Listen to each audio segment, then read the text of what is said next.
ድንግል ምን መታደል ነው ማርያም ወይ ጸጋሽ በዛ ወልደሽ ጡት ያጠባሽ እጹብ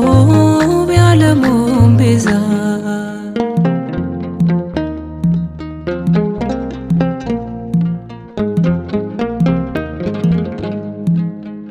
የሚያስገርም ጥበብ ነው እጅግ የሚደንቅ